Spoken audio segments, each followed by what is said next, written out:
వైకుంఠంలో శ్రీ మహావిష్ణువు దర్శనానికి పోయినప్పుడు ద్వారపాలకులైన జయ విజయులు ఎప్పుడూ అడ్డగించని వాళ్ళు అప్పుడు అడ్డగిస్తారు. వాళ్ళు కోపించి ద్వారపాలకులమని శ్రీ మహావిష్ణువుని ఎప్పుడూ చూసుకుంటున్నామనే గర్వంతో మమ్మల్ని ధిక్కరించారు, మీరు విష్ణుమూర్తికి సదా దూరం అయిపోతురు కాక అంటారు. లోపల ఉన్న నారాయణుడు పరిగెత్తుకొని వచ్చి వాళ్ళ కాళ్ళ వేళ్ళ పడి, వీళ్ళు మహాభక్తులు, పాపం శాశ్వత దూరం కాకుండా దాన్ని కొద్దిగా మార్చండి అంటే 7 జన్మలు ఉత్తమ భక్తులుగా జన్మిస్తారో 3 జన్మలు ఆయనకు వైరులుగా ఉంటారో మీరే నిర్ణయించుకోండి, శాపం మట్టుకు వెనక్కు తీసుకుని ఈ జన్మలు అనేది ఇచ్చాను మీ చాయిస్ అంటే, వామ్మో 7 జన్మలు భక్తులుగా ఉండే బదులు 3 జన్మలు దుష్టులుగానే ఉండి మిమ్మల్ని చేరతాము అని కోరుకోబట్టి వాళ్ళు హిరణ్యాక్షులుగా ఒక జన్మ ఎత్తి ఒక శాపాన్ని పోగొట్టుకున్నారు. ఇప్పుడు 2వ జన్మలో రావణ కుంభకర్ణులుగా ఉన్నారు. రాముని కోసం నిజంగా ఎదురు చూస్తూ ఉన్నారు అనాలి. మునుల శాపాలు ఊరికే పోవు. పెద్దవాళ్లను చిన్న చూపు ఎప్పటికీ చూడకూడదు. వస్తున్న మనిషి వాడు నలుపా ఎరుపా, పొడుగా పొట్ట, విద్యావంతుడా విద్య లేనివాడా, ఇవి చూడకూడదు. వాడి మానసిక సౌందర్యము, అతని యొక్క లోపల ఉన్నటువంటి జ్ఞానం, ఆ జ్ఞానాన్ని నలుగురికి పంచాలనే పిపాస, దీన్ని మాత్రమే చూడాలి తప్ప ఆకారం చూసి మనిషిని అంచనా వేస్తే మనిషి అధనానికి పోతాడు అన్న ఒక్క నీతిని ఆ కథ ద్వారా మనం తెలుసుకోవచ్చు. రావణాసుడికి ముందే తెలుసు, నేను సాక్షాత్తు బ్రహ్మ యొక్క సంతానం,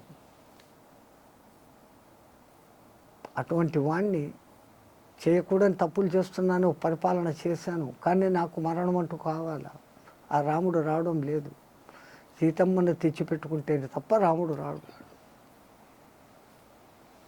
అని ఆ మాయా వేషం వేస్తాడు. మారీచుని సహాయంతో సీతాపహరణం జరుగుతుంది. ఈ లోపల ఈ శూర్పణఖ వృత్తాంతం, అసలు ఈ సీత అనే ఆమె ఇంత సౌందర్యవతిని రామునికి తెలియజేసింది శూర్పణఖ ద్వారా. ఈ శూర్పణఖ భర్త అగ్నిజిహ్వుడు కొన్ని చేయరాని తప్పులు చేసినప్పుడు రావణాసురుడు ఆయన్ని చంపేస్తాడు. విధవ అయిన చెల్లెలికి భరణంగా దండక అరణ్యాన్ని ఇస్తాడు.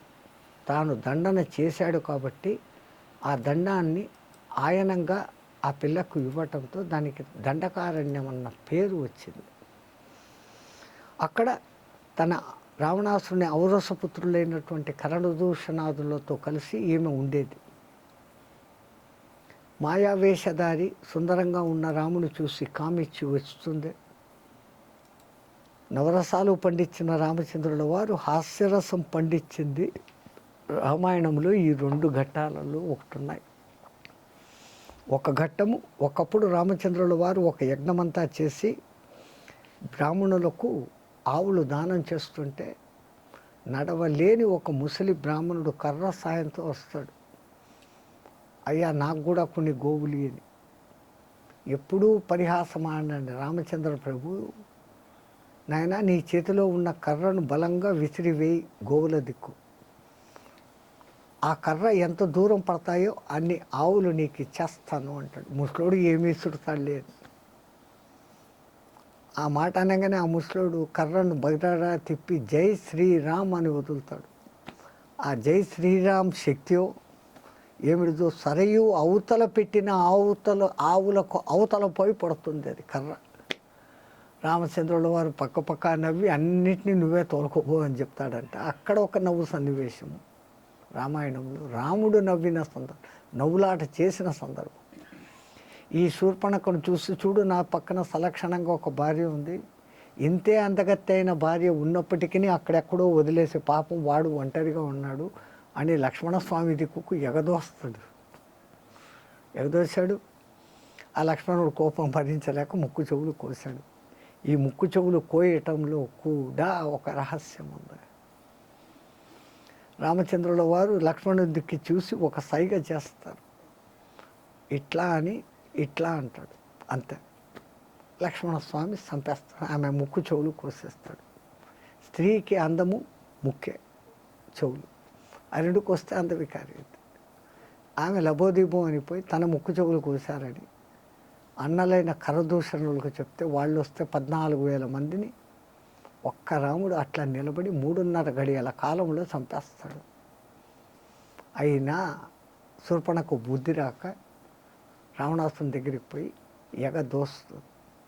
నీ మానసపుత్రులను చంపాడు, ఆ సీత పరమ సౌందర్యవతి, మండోదరి ఏం పనికి వస్తుంది, వదిన పనికిరాదు, అంత అంతగెత్తా అని చెప్పి ఎగదోస్తే చెల్లెలి మీద ప్రతీకారం తీర్చుకునేదానికి ఆ అందగెత్తను పొందాలా అని రావణాసుడు ఆ విధంగా వస్తాడు.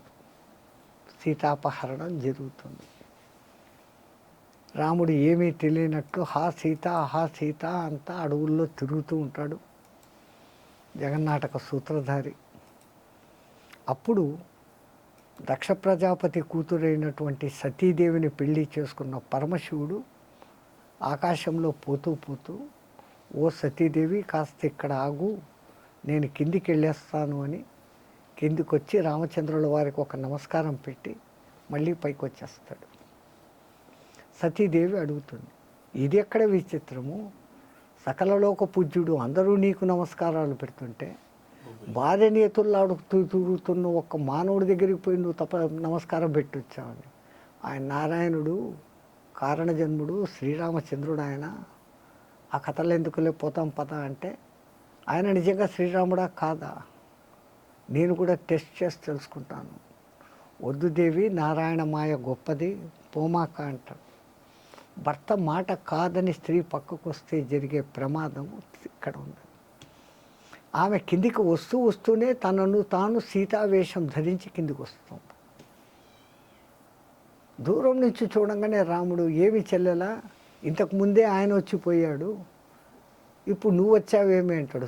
తన మాయా సీతా రూపం ఆయన కనపడలే, తన నిజస్వరూపం తెలుస్తుంది. అప్పుడు ఓహో ఇది రామచంద్రుల వారే అని కనుక్కొని ఆమె తిరిగి పోబోతూ ఉంటే తాను ఎటు చూసినా అటు సీతారాములు కనిపిస్తారు. విష్ణు మాయ చూపిస్తాడు ఆమెకు, పైకి వచ్చేస్తుంది. ఇదంతా పైనుంచి చూస్తున్న పరమశివుడు, నేను ఎప్పుడూ మనసులో రామ్ అనుకునే ఆ రామచంద్రమూర్తినికి భార్య రూపం ధరించింది ఈమెను, ఇప్పుడు నేను భార్యగా ఎట్లా ముట్టుకుంటూ, ఇప్పుడు నా తల్లి రూపం ధరించింది, సీతాదేవి రూపం ధరించింది. అప్పుడు ఆమె తన తప్పు తెలుసుకుని భవిష్యత్తులో నేను భస్మం అయిపోయి ఇంకో శరీరం ధరిస్తే తప్ప ఈయన నన్ను ముట్టుకోడు అని మళ్ళీ రెండవసారి వద్దు పోకూడదు, పిలువని పేరంటానికి పోకూడదు అంటే దక్షయజ్ఞానికి పోయి అక్కడ తనువు చాలిస్తుంది. తనకు తెలుసు ఈ తనువుతో శివుడు తను ఇంక ముట్టడు, తను ఒక్కసారి సీత రూపం ధరించింది కదా, ఆ దోషం పోవాలంటే ఈ తనువు పోవాలి. మళ్ళీ హిమవంతుడు తపస్సు చేసి ఉన్నాడు కాబట్టి ఆయనకు పుత్రికగా పుట్టాలి. పర్వతరాజు పుత్రి పార్వతిగా పుట్టి మళ్ళీ శివుని గురించి ఘోర తపస్సు చేసి రాముణ్ణి శోధించిన ఒక్క పాపం, రాముని గురించి ఎక్కడ ఏ తప్పుగా అన్నా ఇంతటి పరిహారం ఉంటుంది. రామచంద్రమూర్తి అంతటి అపర్ణగా మారిన తర్వాతనే మళ్ళీ పార్వతిగా ఆమె శివుడి దగ్గరికి పోగలిగింది. రామనామ మహిమ సాధారణమైంది కాదు. అంత జరుగుతుంది.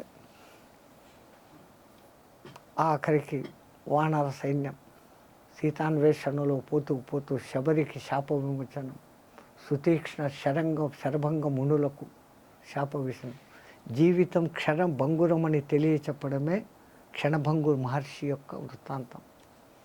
రాముణ్ణి చూడంగానే నాకు ఇంకేం వద్దు, మోక్షం కావాలంటే అక్కడికక్కడ తనకు తాను మండిపోయినాడు. సుతీక్ష్ణత, రాముడు ఎప్పుడు వస్తాడా అన్న ఒక్క తీక్షణ దృష్టి తప్ప రెండవ దృష్టి లేకుండా ఉన్నవాడు సుతీక్ష్ణ మహాముని. వాళ్ళిద్దరూ వైకుంఠవాసం కోరుకుంటున్నారు కాబట్టి రామచంద్రుల వాడు ఆ ఇద్దరికి అవి కల్పించి ఇచ్చాడు. శబరి ఇచ్చిన గైడెన్స్లో మళ్ళీ వాళ్ళు ఇక్కడ కిష్కింద రాజ్యం దగ్గరికి వచ్చి ఆ కిష్కింద వ్యవహారం జరుగుతుంది. తప్పు చేసిన వాలి సహాయం గనక పొంది ఉంటే వాలి ఒక్క మాట కబురు పంపిస్తే రావణాసుడు చేతులు కట్టుకొని సీతాదేవిని పువ్వుల్లో పెట్టి తెస్తాడు. రాముడికి ఆ సంగతి తెలిసినా వాలి సహాయం తీసుకోలే. మంచివాడైనటువంటి సుగ్రీవుని సహాయం తీసుకున్నాడు. వాలి సుగ్రీవులు అన్నదమ్ములు వాలి రాజ్యం చేస్తూ ఉన్నప్పుడు ఒకానొక రాక్షసుడు వచ్చి వాలిని ఛాలెంజ్ చేస్తే వాలి ఎదురుగా ఎవ్వరూ నిలవలేరు. వాళ్ళ తండ్రి ఆయన మెడలో వేసినటువంటి ఒక హారం ఉంటుంది. ఆ హారం శక్తి ఎటువంటిదైతే వాలిని ఎదుర్కొనేదానికి ఏ శత్రువు వచ్చినా ఆ శత్రువు బలంలో సగం బలం వాలికి వచ్చేస్తుంది. వాలే బలవంతుడు. ఇప్పుడు ఆ శత్రువు యొక్క బలం రూపాయిది ₹1 అయిపోయింది. వాలి రూపాయి ముందే. ఇప్పుడు ₹1.5 ఈయన అయిపోతాడు. ఆ ఎదుటివాడు ₹1 అయిపోతాడు. ఎవడు గెలుస్తాడు ఆయన ముందర? కానీ వాడు బలవంతుడైన రాక్షసుడు. యుద్ధం సాగుతూ సాగుతూ కొట్టుకుంటూ ఒక గుహలోకి వెళ్ళిపోతారు. రోజులు గడుస్తాయి. వాలి సుగ్రీవుడు బయటనే నిలబడి ఉంటాడు. ఎంతకాలానికి రాకుండా లోపల నుంచి రక్త ప్రవాహం వస్తూ ఉంటే మా అన్నయ్య చనిపోయినాడేమో అనుకొని ఆ గుహకు రాయి అడ్డం పెట్టి ఆ విషాద వార్తను మంత్రులకు అందరికీ చెప్తే జాంబవంతాదులకు చెప్పినప్పుడు రాజు లేని రాజ్యం ఉండకూడదు, జరిగింది జరిగిపోయింది, ఇప్పుడు నువ్వే రాజు అని బలవంతంగా సుగ్రీవుని రాజుగా ఎక్కిస్తారు. ఆ రాజుగా అయిన కొన్ని రోజులకు అన్ని రోజులు యుద్ధం చేసి ఆ రాక్షసుని చంపేసి ఈయన బయటకు వస్తే గుహ అడ్డంగా రాయి ఉంటుంది. ఒక తనుకొని బయటకు వస్తాడు. రాజ్యాన్ని నువ్వు చేజిక్కించుకునేదానికి నేను పోయిన గుహకు అడ్డమార్గం పెట్టేస్తావా నువ్వు అని తన్ని రాజ్యం నుంచి బయటికి తరిమేస్తాడు.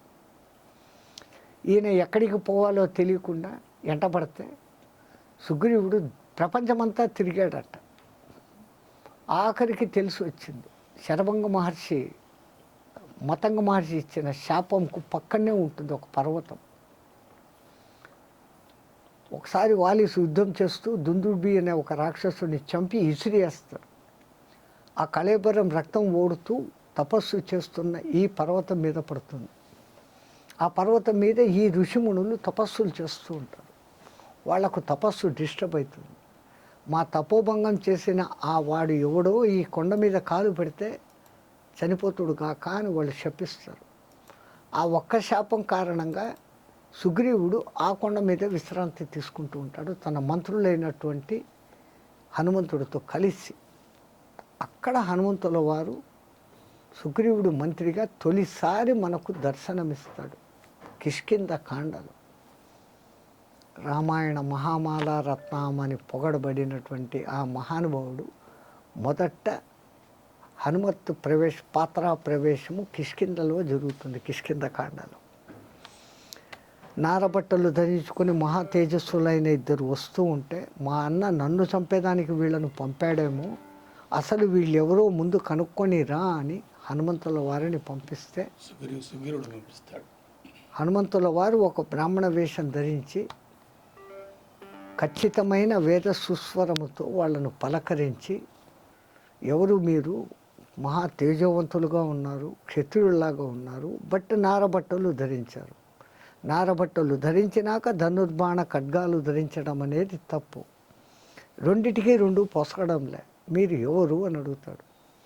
రామచంద్రుల వారు నవ్వుతూ 4 వేదాలు ఔపాసన పట్టినవాడు తప్ప ఇంత సక్రమమైన ప్రశ్నలు ఇంత నియమబద్ధంగా మాట్లాడలేడు లక్ష్మణ, నేనెవరో ఆయనకు చెప్పు, ఈ హనుమకు చెప్పు అన్న మాట హనుమ నా నామస్మరణ ఉచ్చారణ చేస్తాడు. హనుమంతుడికి అప్పుడు ట్యూబ్లైట్ వెలుగుతుంది, సూర్యభగవానుడు చెప్పిన మాట. సూర్యుడి దగ్గర విద్య నేర్చుకుంటున్నప్పుడు విద్యలంతా అయిపోయినాక నా జీవిత పరమార్థం ఏంటి, నేను ఎక్కడ ఉండాలి, ఎవరికి సేవ చేయాలి అని అడిగినప్పుడు నీ నామధేయాన్ని ఉచ్చరించి ఎవరు నిన్ను పిలుస్తారో వాడే నీకు గురువు దైవము, నీ జీవితం వానికే అంకితం చేయని సూర్యభగవానుడు చెప్పి ఉన్న మాట ఆయన గుర్తొచ్చి తన నిజస్వరూపం చూపించి, నేను ఇట్లా సుగ్రీవుని మంత్రిని, మా సుగ్రీవ మహారాజు ఇంత కష్టపడుతున్నాడు, వాళ్ళ అన్న ఇటువంటి దుశ్చర్య చేసినాడు అని అన్ని విషయాలు చెప్తాయి. అక్కడ వచ్చి అగ్ని ప్రమాణంగా ఇద్దరి మధ్య స్నేహాన్ని నెరపి, నీ రాజ్యం నీకు ఇప్పిస్తాను, నా భార్యను వెతికే భారం నువ్వు తీసుకొని పరస్పర స్నేహాంగీకార అగ్ని ప్రమాణం చేసుకొని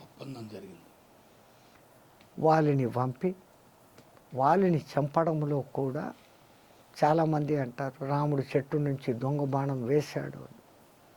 కథలో క్లియర్గా రాసి ఉంది. అనేక చిత్రాలలో కూడా వాలికి గుండెల్లో బాణం దిగినట్లు ఉంటుంది, కానీ వెన్నుపోటు బాణం వెనక నుంచి ఉండదు. వాలికి ఒక విచిత్రమైన శక్తి కూడా ఉంది. యుద్ధం చేస్తూ ఉన్నప్పుడు కూడా ఇంకొక శత్రువు ఎవడైనా ఒక ఊరలో నుంచి కత్తి తీసినా, ధనుస్సు సంధించినా, ఆ శబ్దం వినపడిన దిక్కు నుంచి వినపడుతుందో ఆ దిక్కుకు వెనక్కు తిరిగి చూడగలడు. ఎంతటి ఘోర యుద్ధం చేస్తూ, ఎంతటి వాడితో యుద్ధం చేస్తూ ఉన్నప్పటికీ. సినిమాల్లో ఏందో మాల వేస్తారు, మార్చారు, ఒకసారి ఓడిపోయాడు మళ్ళా వచ్చాడు, ఈ చూపిస్తారు. అది కాదు. రాముడు సత్యపరాక్రముడు, తప్పు చేయడు. ఒక్కసారి ఆ ధనుస్సు లాగినప్పుడు వచ్చిన శబ్దానికి వాలి ఇటు తిరుగుతాడు, తిరిగినప్పుడు బాణం వదులుతాడు. కానీ వాలి పతనమైనాక తార అడిగే ప్రశ్నలు, తారణకు స్వాంతనపరుస్తూ హనుమంతుడు చెప్పిన శ్లోకాలు భగవద్గీతకు నాంది. ఎవరిని చూసి ఏడుస్తున్నావు తారా, ఇది ఇప్పుడు ఎప్పుడో పడిపోయింది, దీనిలోని చిలకన ఎగిరిపోయింది, దానికి మానాభిమానాలు శీర్షదర్శనాలు లేవు. నయనం చిందంతి నయనం శస్తంతి నయనం దహతి పావక అని ఇక్కడున్న ఈ శ్లోకము అక్కడ వస్తుంది. అందుకే వ్యాసుల వారికి రామాయణం అంత ఇష్టమంటే ఈ భగవద్గీత శ్లోకాలు రాసేదానికి మూల శ్లోకాలు ఆయనకు అక్కడ కనపడి ఇంకా రక్తి కట్టించేదానికి ఆ 700 శ్లోకాల రూపకంగా భగవద్గీతను ఆయన రాయగలిగినాడు అంటే ఆయన ప్రేరణ రామాయణంలోని ఈ హనుమంతుని వాక్యాలు. ఇప్పుడు ఆ శ్లోకాలన్నీ చెప్తూ, ఆ వివరాలన్నీ చెప్తూ, ఆ కంపారిజన్ చెప్పాలా అంటే 3-4 గంటల కాలం పడుతుంది. విశేషాలు చెప్పుకుంటూ పోతున్నాను. షార్ట్కట్ సాగదీసి చెప్పడం బాగుండదు. అది జరిగింది. ఆ విధంగా శక్యం కుదిరింది. వాళ్ళని చంపేశాడు, రాజ్యం చేశారు. తారాదేవి తెలివితేటలు కూడా అక్కడ ఉన్నాయి. తాను ఇంతకుముందు మహారాణి, రాజమాత. సుగ్రీవుడికి సంతానం లేదు.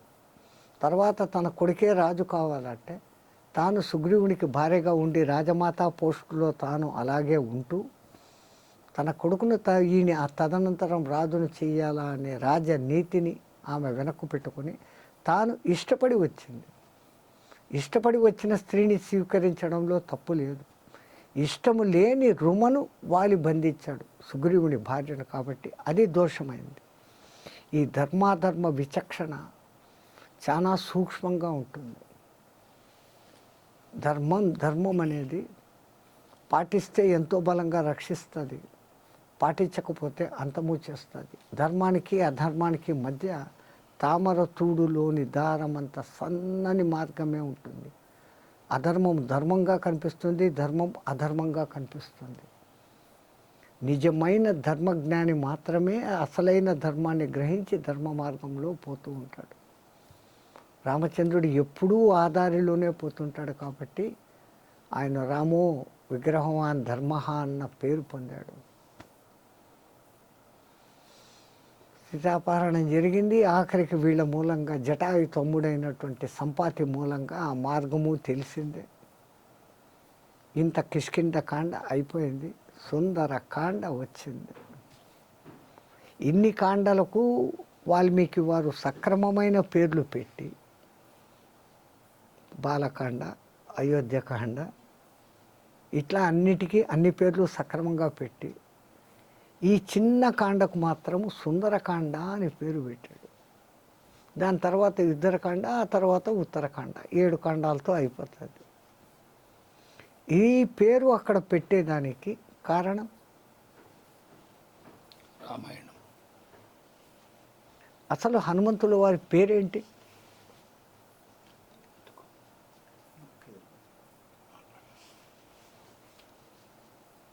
ఇంద్రుడు వజ్రాయుధంతో కొట్టడంతో దవడ కాస్త ఉబ్బడంతో హనుమ అయింది. సూర్యుడిని పండుగ అనుకొని ఎగురుతూ ఉన్నప్పుడు రాహుకేతువులు కాకుండా ఇంకెవడో రాక్షసు వస్తున్నాడు, నన్ను కాపాడు అని సూర్యుడు అంటే ఇంద్రుడు వజ్రాయుధ ప్రయోగం చేసినాడు అని అంటారు. ఇంద్రుడు వజ్రాయుధ ప్రయోగం ఎందుకు చేసినాడు అంటే, అదే సూర్యుని దగ్గర విద్య నేర్చుకుపోయేవాడు వేదం పఠించాలా అంటే దవడ చాలా బలిష్టంగా ఉండాలి, వేదోచ్చారణ చేయాలంటే. హనుమ, దవడ అంటే హనుమ, సంస్కృతంలో హనుమను దవడ అంటారు. ఆ దవడ పటిష్టంగా ఉండాలని వజ్రాయుధ ప్రయోగం చేస్తాడు. అది తగిలి ఆయన పేరు హనుమ అయింది. అంజనాదేవి పుత్రుడు కాబట్టి ఆంజనేయుడు అంటున్నాం. కేసరి నందుడు, వాయు కుమారుడు, ఇన్ని పేర్లు అంటున్నాం. కానీ ఆయన అసలు పేరు, అంజనీదేవి పెట్టిన పేరు సుందరుడు. అన్ని కాండలలో శక్తివంతమైన కాండ సుందరకాండ. ఏమి జరిగినా సుందరకాండ పారాయణం చేయి, పనులు అయిపోతాయి అని అంటారు. ఏముంది సుందరకాండలో?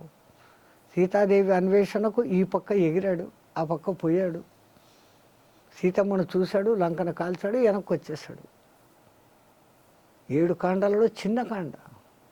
ఎందుకు దానికి అంత ప్రశస్తం అంటే అంతర్గత రహస్యం. పేరులో సుందరం అనేది ఉంది. సుందరే సుందరి సీత, సుందరే సుందరి రామాయణం, సుందరే సుందరం లంక, సుందరే సుందరం కపిహి, కిమ్నా సుందరం అనేసి ఒక పాట పాడతాడు ఒక మహానుభావుడు. అంతా సుందరమే సుందరమే. లంకా సౌందర్య వర్ణన ఉంది, సీత హృదయ సౌందర్య వర్ణన ఉంది, హనుమంతుడి వీరావేశం ఉంది, హనుమంతుని తెలివితేటల సౌందర్యం ఉంది. ఇన్ని సౌందర్యాల మయం కాబట్టి దాని సుందరకాండ. ఇది కాకుండా ఆధ్యాత్మిక రహస్యము ఇక్కడ బయటపడుతుంది. సీత అనే జీవుడు, మరీచిక అనే ఎండమావి మాయలో పడతాయి. ఎడారిలో దూరంగా నీళ్లు ఉన్నట్లు కనపడతాయి, దాన్ని మరీచిక అంటాం. వాల్మీకి ఎంత అద్భుతంగా వాని పేరు మారీచుడు అని పెట్టినాడు. మరీచిక. లేని మాయామృగం వెంట జీవుడు అనేవాడు మరీచి మాయలో పడిపోతే రాముడైన దేవుడికి దూరం అవుతాడు. ఆ దూరమైన వాడిని తిరిగి రాముడితో కలపాలంటే ఒక ఉత్తమ గురువుకే సాధ్యం. హనుమంతుడు గురువుగా మారాలా అంటే ఆ లంఘనంలో జరిగిన మార్పులు ఏది ఉందో అది గురువుకు ఉండాల్సిన లక్షణాలుగా చూపిస్తారు. ఆయన మొట్టమొదట ఎదిగినప్పుడు అడ్డం వచ్చింది మైనాకుడు.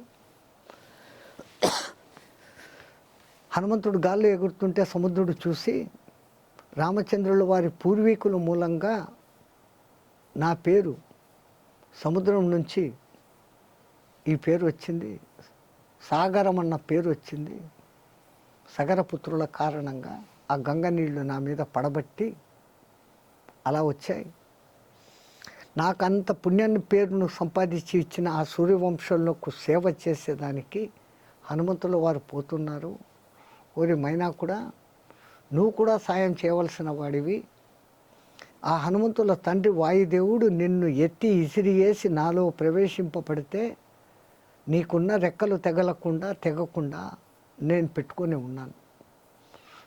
ఆ వాయుపుత్రుడు నీకు సాయం, వాయువు సాయం చేశాడు నీకు. ఇంద్రుడు ఒకప్పుడు పర్వతాలకు ఉన్నటువంటి రెక్కలను అన్నిటినీ ఖండిస్తున్న పొత్తుంటే మైనాకుడు దీనంగా వాయుదేవుడిని వేడుకుంటే తన గాలి విసురుతో ఆయన్ని ఎత్తి సముద్రంలో పడేశాడు. రెక్కలతో సహా మైనాకుడు ఒక్కడు రక్షింపబడ్డాడు. వాయుదేవుడు నీకు అంత సాయం చేశాడు. ఆయన కుమారుడి పొద్దు రామకార్యం మీద పోతున్నాడు. మనం ఆయనకు సేవ చేసుకోవాలి, మనమిద్దరము ఆయనకు సేవకులము, నాకు ఏమైనా సాయం చేయంటే మైనాకుడు తన స్వర్ణ శిఖరాలతో పైకి వస్తాడు. ఇంకోటి ఎవడో రాక్షసుడు అడ్డం వచ్చాడు అనుకుంటాడు హనుమంతుల వారు. ఆయన వచ్చేదో ఇది కారణం నేను పైకి వచ్చిన దానికి, మీ తండ్రి కారణంగా నేను రెక్కలతో ఉన్నాను, నీవు నా దగ్గర కాసేపు నిలబడి విశ్రాంతి తీసుకొని నేను ఇస్తున్న పండు ఫలములను స్వీకరించి నువ్వు ముందు కార్యానికి నువ్వు వెళ్ళు అంటే, రామ కార్యం మీద రామ బాణంలాగా పోతూ ఉన్నాను, నాకు విశ్రాంతి అవసరం లేదు, నాకు విశ్రాంతి నువ్వు ఇస్తానన్న ఒక్క మాట చాలు, తర్వాత చూస్తానని ముందుకు సాగిపోతాడు. ఒక గురువు కావలసిన సాధకుడికి ఈ తిండి యాస ఉండకూడదు అనేది మొదటి సూచన. తిండి కనపడంగానే పెట్టు తినేస్తానని కూర్చునే గురువులు ఇప్పుడు దండిగా మంది ఉన్నారు. ఒక లక్ష్యం సాధించాలా అంటే టైంకు తినాలా అన్నది కూడా మర్చిపోయి సాధన చేయగలిగిన వాడు ఉత్తమ గురువు కాగలుగుతాడు. అంటే ఇప్పుడు హనుమంతు ఎగురుతున్న సుందర హనుమంతుల వారు గురుపదంలో ఒక స్టెప్పును దాటారు. ఇంకాస్త ముందుకు పోగానే ఎవరూ చేయని ఇంత గొప్ప కార్యం చేస్తున్న ఈ హనుమంతుని శక్తిని, తెలివితేటలను పరిశీలించాలా అని సురసను పంపిస్తారు. ఆ సురస వచ్చి మాటల గారడి, నాకు బ్రహ్మదేవుడు వరం ఇచ్చాడు, ఈ మార్గంలో పోతున్న ఎవరైనా సరే నా నోటిలో పడిపోవాల్సిందే అని. మహాజ్ఞాని అయినటువంటి హనుమంతుల వారు ఆ మాటలో ఉన్న గారడి కనుక్కుంటాడు. ఎక్కడ కామా పెట్టాలనో అక్కడ పెడితే వాక్య అర్థం మారిపోతుంది. వాక్యాలు ఆ కామా పులి స్టాపులు అనేటివి ఉన్నాయి కదా మీకు, విరామ చిహ్నము, సంపూర్ణ చిహ్నము అని. తో దానికి ఉదాహరణ రామునితో కపివరుండు ఇట్లని, కామ అక్కడ ఉంటే మర్యాద అర్థం వచ్చింది. రాముని తోక పివరుండి ఇట్లనియే అంటే చండాలమైన అర్థం వస్తుంది. రాముడి గురించి ఏదీ చండాలంగా మాట్లాడాల్సిన పనిలే. గొప్పగా చెప్పాలంటే ఇదే పద విరుపు మాట. రాముడి దగ్గర ఎప్పుడూ కోదండం ఉంటుంది. రాముని కో దండం, రాముని కోదండం. కామ మారుస్తే రాముని కో దండం, ఒక దండం. రాముని దగ్గర ఉన్నది కో దండం. కామాల శక్తి అటువంటిది. ఇప్పుడు మహాజ్ఞాని అయిన హనుమంతుల వారు ఆమె మాటలలో ఇది అన్నారు, నా నోట్లో పడి పోవాలి, పడతాను పోతాను, ఓహో అని. సరే నన్ను మింగేంత నువ్వు మారగలవా అని ఈయన ఆకారం పెంచుతాడు, ఆమె నోరు తెరుస్తుంది, ఆయన పెరుగుతాడు, ఈమె నోరు తెరుస్తుంది. విపరీతంగా నోరు తెరిచినప్పుడు ఈయన దోమంతా అయ్యి నోట్లోకి పోయి, అమ్మ నీ నోట్లో పడి వచ్చాను అంటాడు. శబ్బాషరా నీ తెలివితేటలు, విజయము నీదే, ముందుకు పో అంటాడు. ఆ విధంగా గురువుకు ఏ సందర్భంలో ఎప్పుడు ఎక్కడ ఎంత తెలివితేటలు వాడాలా, ఎదుటివాడు ఏమంటే ఆ అన్న మాటలను అర్థం చేసుకొని వాడికి ఏమి సమాధానం ఇవ్వాలా, ఈ లక్షణాలు గురువుకు ఉండాలి. గురువు మారుతున్నాడు, ఇప్పుడు 2వ స్టేజ్ వచ్చింది, ఇది దాటుకున్నాడు. ఇంకా మంచి ఉత్తమమైన ఉన్నత మార్గంలో ఒక గురువు ప్రయాణ సాధన చేస్తూ ఉంటే లౌకికాలు అనేది అతన్ని హితం వైపుకు లాగుతూ ఉంటాయి. ఆ లాగడమే సింహిక, ఛాయ రూపి. ఎందుకంటే ఛాయను పట్టుకొని మింగేసే శక్తిమంతురాలు. ఆమె మీద నుంచి, ఆమె ముందు నుంచి, పైన ఆకాశంలో ఆమె మీద నుంచి ఎవరు ప్రయాణం చేసినా లోపలికి లాగేస్తుంది. ఈనాటి సైంటిస్టులు చెప్తున్న బెర్ముడా ట్రయాంగిల్, అసమికా రాక్షసి. ఒక ట్రయాంగిల్ మీకు ఆ అమెరికా దగ్గర ఉంది. అమెరికాకు ఆపోజిట్ పైన ఉన్న మన భారతదేశానికి పక్కన అండమాన్ ద్వీపాలకు మన ఇండియాకు మధ్య ఒక బెర్ముడా ట్రయాంగిల్ ఉంది. వైమానిక దళం వాళ్ళు, షిప్పుల వాళ్ళు ఎప్పుడూ ఆ లాంగిట్యూడ్ ఆటిట్యూడ్లలో పోరు. ఆ భూమిలో ఉన్నటువంటి ఒక విపరీతమైన ఆకర్షణ శక్తి ఆ పడవలు కానీ విమానాలు కానీ ఆనవాళ్ళు లేకుండా కిందికి లాగేసుకుంటారు. అది ఇప్పటికీ అందరికీ తెలిసిన రహస్యమే. అసలు ఎందుకు అక్కడ అట్లా అవుతుంది అని ఎవరు శోధన చేసి కొన్ని వందల విమానాలు పోయినాయి, కొన్ని వేల పడవలు పోయినాయి. ఈ వరకు అది ఎందుకు అన్నది ఎవరికి తెలియదు, భగవంతుని లీల. తో ఒక సాధకుడు ఉన్నతమైన ఆధ్యాత్మిక మార్గంలో పైన ప్రవేశిస్తూ ఉంటే లౌకికమైన విషయాలు కిందికి లాగుతాయి. లౌకిక విషయాలను గురువు అనేవాడు తుంచేయాలి.